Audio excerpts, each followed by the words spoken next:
Moving on to interview skills. What do you think is the most important quality that can help us crack an interview in the first attempt? What is that quality that the interviewer looks for in a candidate? When we go to face an interview, we do not have any idea about our competitors. We do not know anything about their strengths and their weaknesses, about their qualifications. All we know is about ourselves, our qualifications, our strengths, and our weaknesses. And we have to be confident enough. We need to have that confidence in our strengths and our abilities so that we can convey our thoughts, convey our ideas to the interviewer in an effective way. Because our CVs are going to speak for us definitely, but it is not just the CV that is going to take us through the interview. What can sail us through the interview is our body language, our confidence, and our effective communication skills. First thing we need to keep in mind is we need to be a master in our area of study. We need to have idea about each and everything possible which we ought to know when we go to represent ourselves as a suitable candidate for a particular post, and which are the skills, which are the areas which are required to be selected as the best candidate in that interview. We need to master those areas. So first of all, we need to have a brushing of our skills. We need to have a good study of those areas. We need to have a good revision after we are done with our study. Next comes is how effectively can we convey our loopholes, our weaknesses to the interviewer.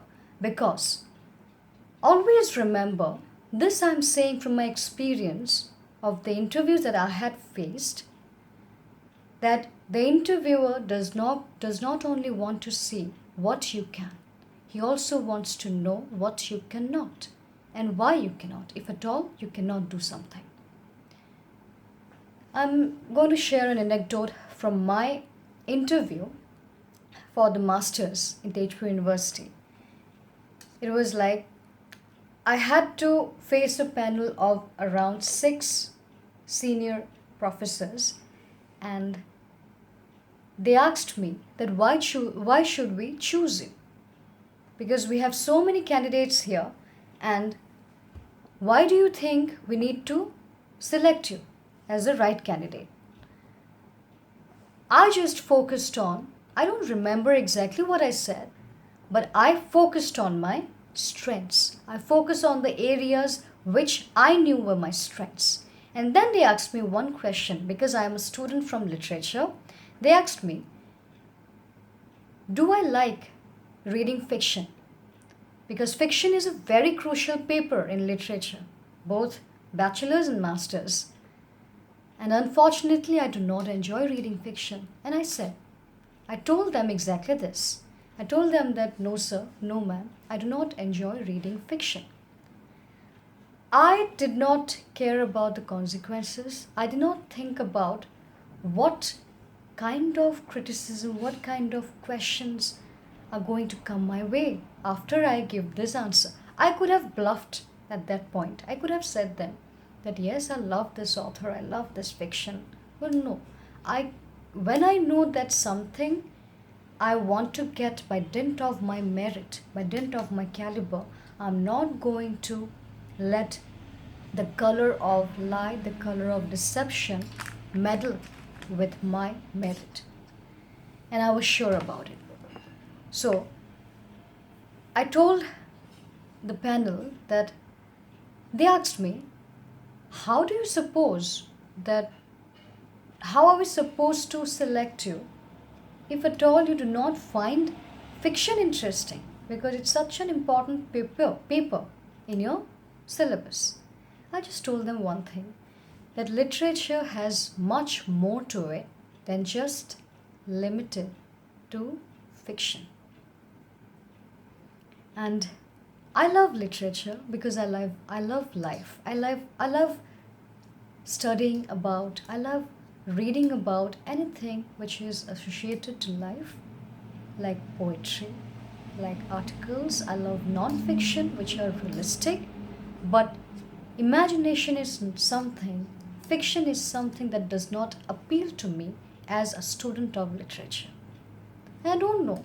Might be they found my honesty appealing. They found my honesty interesting, and that's how I got selected. And my rank was good.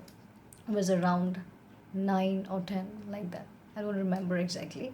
But what I want to say is that you do not have to try to be somebody that you are not. You do not have to try to impress the interviewer by saying things, by blowing your own trumpet with things which are not your forte, things which are your strong areas. You should focus on them. And whenever you have to deal with your weak areas, be honest. Honesty is the key. The next point is, so we got 2 points. First is clarity about your own area of study. Second is honesty. And third is the profile that you're going to sit for an interview. Which is the profile that you want to get selected for? You need to be clear about that profile and what are the requirements that come with that profile. And then you have to know about the institute, we have to know about the institution, or you have to know about the organization which is going to recruit you, because you cannot sit there blank without having any idea of the recruiter. We need to have a good study of who is going to recruit us and what are their requirements. And next, what you have to focus on is how you can tell them in limited words that you can prove out to be their best choice without even knowing who are your competitors and how can you tell them. You can share anecdotes from your own experience. You can share with them your experiences of working in a group, in a team, how you have led the team, if at all you have done so, how you have organized something, or how you have excelled at some area during your academic career. So, all you need to focus on is how you can make the interviewer know you without even knowing you. And how you can do that? By being tactful. By being tactful does not mean by being deceitful. There's a difference. You need to be tactful and smart because you will have limited time. And in that limited time, with those questions which will be thrown at you, you will have to put up your best self in front of the interviewers. And how will you be able to do that? First of all, you will need to understand and analyze yourself in the best way possible, because only then you will be able to convey yourself in the best way possible. And next is, you will have to tell them that this is where, see, first of all, you need to study about the requirements for that post. Second, you will have to study about the company or the institution. And third, you will have to think about your own experiences in your career so far, where you can tell them that this is the area where I have excelled, and this experience of mine, it falls fit, or it actually matches with the skills that are required for me to prove myself as a good candidate, as a good choice for this organization.